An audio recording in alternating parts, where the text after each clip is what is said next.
Assalamu alaikum everyone, Teacher Mahmoud here. Today I want us to learn numbers in the Somali language. Okay, numbers in Somali. Good, Somali.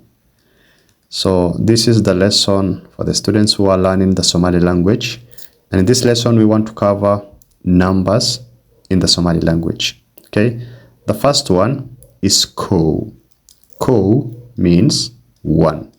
Yes, there are scenarios where hal also means ko. For example, hal kob, hal arday, hal ma'allin. Yes, but those are different scenarios. Now that we are doing numbers, let us focus on this.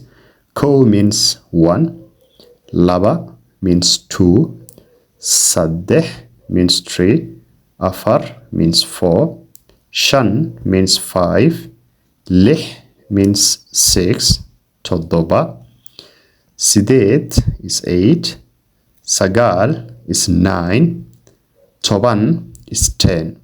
So if you want to say, if you learn the first 10, you are good. Okay, so the next it will just be very easy if you understand the formula. Toban iyo ko, which means 10. Iyo means and, ko means one. Toban iya ko 11. Toban iya labo 12.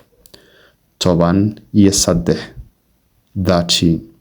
Toban iya afar 14. Just put toban iyo and then the number that you want. Okay, so if you understand that, there are some scenarios where you can say ko iyo toban. You can read backwards, it also works pretty well. Ko iya toban 11, labo iya toban 12, saddeh iya toban 13. So you read the vice versa. But right now let us just stick to this. Toban iya ko, toban iya labo, toban iya saddeh until you reach 15, which is toban iyo shan. Toban iyo shan. Labatan is 20. Labatan.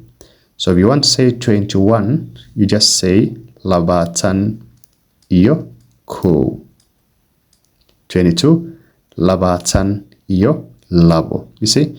So if you just get the formula and then you memorize how to say from 1, 10, 20, 30, 40 until 100, and you understand the formula, you can just apply the formula and then you can say the number that you want. Okay? So labatan means 20, labatan iya ko 21, labatan iya labo 22, labatan iya saddeh 23, labatan iya afar 24, and the rest. So soddon means 30. The formula applies also. Soddon iya ko 31, soddon iya labo 32, soddon iya saddeh 33 until you reach afartan, which is 40. Afartan. And finally konton. Okay, konton is 50. We are going also to cover the rest, but today I would like to stop it here. But before I stop, let us do a recap. Ko, laba, saddeh, afar, shan, leh, toddoba, sideed, sagal, toban, ko iya toban, or toban iya ko, toban iya labo, toban iya saddeh. But in our lesson I did not capture that. Toban iya shan 15, labatan 20, soddon 30, afartan 40, konton 50. Okay, so in our next session we are going to cover from 50 to 100. Keep learning.